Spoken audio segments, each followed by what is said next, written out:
Após o batismo de Jesus Cristo, ele foi levado ao deserto e ali ele foi tentado por Lúcifer. Ali ele ficou durante 40 dias.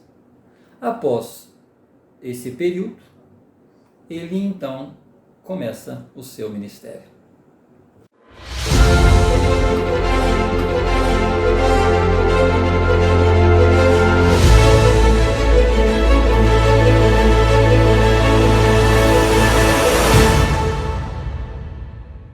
Há um relato bíblico, logo no início do ministério de Jesus Cristo, em que ele se encontra em uma cerimônia de casamento, conhecida como as bodas de Caná. E ali, em um dado momento, os convidados começam a comentar que estava faltando vinho. E isso chega até os ouvidos de Maria. Então Maria procura Jesus Cristo e fala: olha, estão comentando que está faltando vinho. E Jesus Cristo então diz: mulher, o que desejas que eu te faça, eu farei, porém não é chegada a minha hora. É interessante quando ele fala mulher, porque em hebraico essa conotação, o termo mulher, ele é um termo respeituoso, né? Como queremos dizer que a mãe dele é a mulher entre as mulheres. E naquele momento então ele destaca esse papel de Maria. E ele atende ao pedido de Maria e ali então ele vai transformar a água em vinho. Ali acontece o primeiro milagre de Jesus Cristo. Em resumo, nós podemos imaginar a trajetória de Jesus Cristo após esse período do deserto, iniciando o seu ministério da seguinte forma. Primeiro, Jesus ele nasceu em Nazaré. Nazaré era uma região, era a terra onde ele nasceu, e ali ele fez alguns milagres, ele deu alguns discursos, mas ali em sua terra ele foi rejeitado. Talvez por isso ele disse em algum momento que nenhum profeta é bem-vindo em sua terra, né? E depois de Nazaré, nós destacamos o outro lugar, que é Capernaum. Capernaum já foi uma região onde ele a chama de minha terra, minha cidade, né? Naquele lugar ele passou durante quase 2 anos do seu ministério e ali ele realizou diversos milagres. Mas apesar de todos os grandes discursos que ele deu ali e os milagres que ele realizou, ele também proferiu uma sentença, uma escritura, registra um momento em que ele fala que Capernaum infelizmente seria castigada, porque apesar de ter visto todos os milagres que ele fez e ouvido ele falar sobre tudo, também foi um lugar que não fez as coisas como deveriam ser feitas.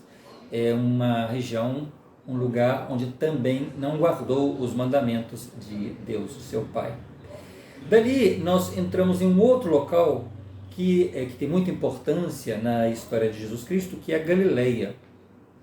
E ali em Galileia foi quando ele chama os seus apóstolos. Aliás, dos 12 apóstolos de Jesus Cristo, somente um não era de Galileia, que é o apóstolo Judas. Ele era da Judéia. Os outros apóstolos todos eram desta região da Galileia.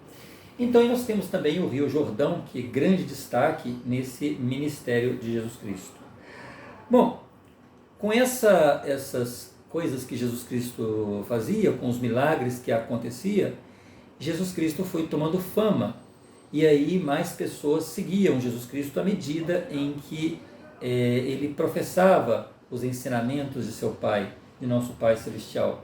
Então ele dava um discurso e em seguida mais seguidores ele tinha, e mais seguidores ele tinha. E é interessante que em um momento ele fala sobre esses seguidores que começam a crescer, e ele chama a atenção desses seguidores. Ele chega a falar inclusive que eram cordeiros sem pastor. Então ele faz dele o pastor desses cordeiros. Mas é interessante que em um momento ele fala que essas pessoas que o estavam seguindo devido aos alimentos que ele produzia em seus milagres, ou seja, a transformação em peixes, em pães, né? Poucos pães e poucos peixes em uma grande quantidade. Então, muitas pessoas começavam a seguir Jesus Cristo, não pelas coisas que ele falava ou pelo real propósito, mas devido ao alimento. E ele vai chamar a atenção dessas pessoas dizendo o seguinte: na verdade vos digo que me buscais não pelos sinais que vistes, mas porque comestes do pão e vos saciastes. Então, a partir daí, percebemos que muitos deixam de seguir a Jesus Cristo, né? E falam inclusive sobre esse afastamento, né, das coisas que ele estava ensinando. E percebemos então que muitas pessoas estavam seguindo a Jesus Cristo, não pelo real interesse, mas pela multiplicação de pães e peixes que aconteciam em seus discursos. Se comparamos o que ocorre hoje em dia, não vamos encontrar muita diferença. Muitas pessoas se aderem a igrejas, a religiões, frequentam igrejas e religiões e professam serem cristãos, porque eles veem nessas religiões e nesses grupos cristãos promessas de bênçãos. Então é uma troca, eu vou ser cristão porque eu vou ser abençoado. Existem religiões, existem igrejas que inclusive elas prometem certos benefícios, eles prometem casas, prometem carros, prometem ascensão a empregos, prometem inclusive contas bancárias. Isso é muito comum hoje em dia em muitas religiões. Pessoas que são religiosos por interesses. Aí depois aquilo não acontece, porque o Senhor ele não atua dessa forma, né? Servimos ao Senhor porque fazemos o certo, e fazemos o certo por quê?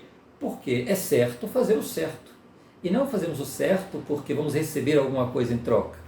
Só que vivemos em uma sociedade em que as pessoas buscam o interesse quando se trata do nome de Deus, quando se trata de Jesus Cristo.